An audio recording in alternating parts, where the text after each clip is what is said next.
Let me ask you, Muema, I've always known you to be a fun-loving guy, light-hearted, take life easy. How did they make you CEO of an insurance company? This stuff is not meant to happen. I know, isn't it? Because I see there's a persona people have of the CEO at work who is not a fun guy.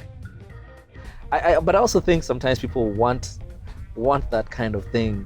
They want to project that kind of person. You know, you're the CEO, so you shouldn't be talked to. Yes. You shouldn't smile. But at the end of the day, I think that's the name you of the have all game. these responsibilities that every CEO does. You have so many stakeholders to look after and so many things to handle. But what I always notice about you is you don't lose your fun side at work. You manage to retain that. Is that difficult to do in the sort of demanding regulatory environment you live in? When I'm tense, when I'm pissed off, the organization literally reacts in that kind of way. They all mimic your behavior. It almost happens. So everyone tends to get tight. So I realized that. So I try to be as not to project negativity. It's quite a powerful tool CEOs hold once they realize it, that they manage the emotional climate of the organization. Absolutely. So if you know you want your organization to be lively today or fun today, if you are that way, they will become that way. If you are panicking, they will panic. Absolutely. But absolutely. What I'm interested in, Muema, is the fun side of work. Many CEOs really just say that's not for the workplace. Do that in your private life. You seem to be different. What do you gain out of making workplace fun? Well, I think you spend the most of your time at the office. You know, so for me, it's really just about wanting to be happy when I'm at work. In most companies, still, it's the wise old guys in the boardroom and the top suites that sit down and think, based on their experience, what the next strategy will be. What made you go down to the young guys? No, because we needed to hear their voice. Because at the end of the day, they're the executors of that strategic plan.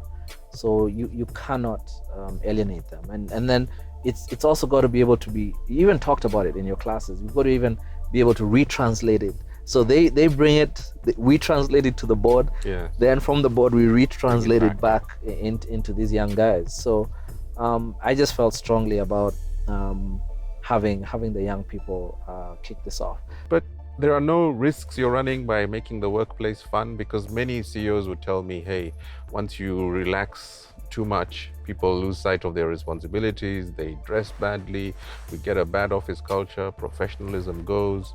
You're not finding that? No, I mean, I don't think so. We've got a code of conduct, we've got a dress code, we have, like I said, balanced scorecards, and everybody in the organization understands what their role is and what the objectives, the outcomes that are required or desired. So that's not unclear. Right. It's actually very clear. In fact, by the end of January, everybody has signed their scorecards, and you're getting on with the business. So now that's the business side of work, but that doesn't mean that you cannot be loose and relax. In fact, we had to even do away with ties. Can you imagine insurance companies without ties?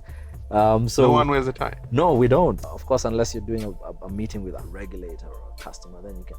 I've got about 5 ties in the office locked somewhere, for those kind of things. So what happens when you have to make some tough decisions? Well, by the time we're getting there, Yes.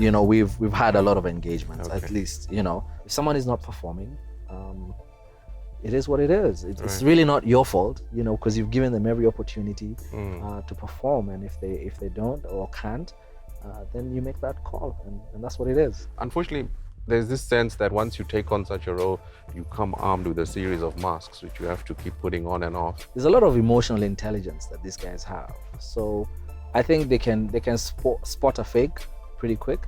Here's a question a shareholder would ask you. Is there a business case for having fun at work?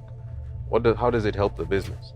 There's some people the creatives who work best at night, and we put them in a box and tell them to come to work at 7 and leave at 5. It doesn't make any sense. Yeah. So absolutely, there is a business case. It's about productivity. It's about utilizing people's talents as best as you can. So yeah, there is a business case. So you feel strongly actually productivity goes up Yes. by loosening the rules a little? Yes, absolutely. But you've still got to have your policies and structures and all that, because we're human, and people will try and push and see what they can get away with. So with half the population below the age of 18, I don't think we have a choice but to unbutton a bit. Yeah. Because if we're going to absorb all these people into employment, keeping the norms of 20, 30 years ago in the employment space is not going to work out. We all have to chill out a bit. Absolutely. When we grew up, the most important thing was you need to buy land or a house. Yeah. Period. That's your first paycheck. You're taking a loan and you're going to buy a house. And these young guys sat us down and said, we're not interested. We don't want to buy houses. We don't want to be locked down and bogged down for 20 years. Yeah. So now we're going and even looking at our what we call the insurance domestic package, and we're saying they're not interested in the land or the property. So let's create products that ensure their cameras, their phones, in a very interesting way, and make the claims process very easy and untime consuming. And so it's quite interesting what's going on and listening to this guy. It's very interesting. It's fascinating that you are giving them that opportunity. My other challenge with the millennials, the young people, is tenure.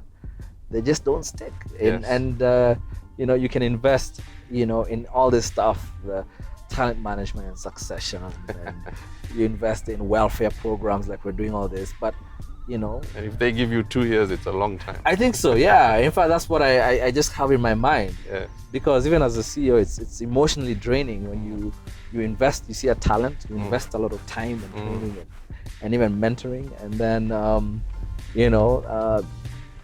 they just wake up and go. And if you ask them what the reason is, there's no real reason. It's just, I don't know, they felt they needed to go, But I think generally speaking, the more we can bring some energy and enthusiasm to work, it can only be a good thing. So I'm very happy to see somebody, allowing that to happen. Yeah. It's not even something you have to consciously set a policy and framework around. You just have to let go of that fake old professionalism that we used to believe in and say, come on guys, let's all have fun while we do this. Because we're, like you said, we're here a lot of the time. Yes. Why be gloomy and bored out of our heads? Yes, you want to have fun, you want to have a good time.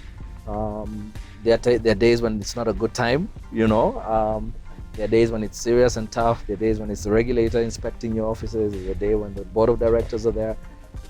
But I mean, I really would encourage CEOs to, you've got to connect, one way or the other. You've got to connect with these people, these young guys, and the only way to do it is not by email.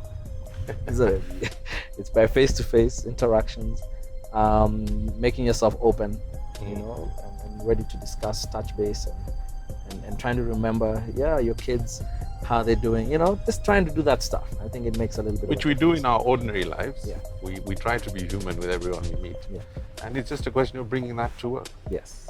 As you saw there, Muema enjoys his work. He has fun, and that's a very good thing. The reason is very simple. When you enjoy something, you make every attempt to do it well, to make it better, to excel at it. When you dislike something, you try to get by rather than to be the best. We make time for things we enjoy. We prioritize them.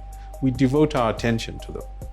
Way too many of us end up in careers we hate.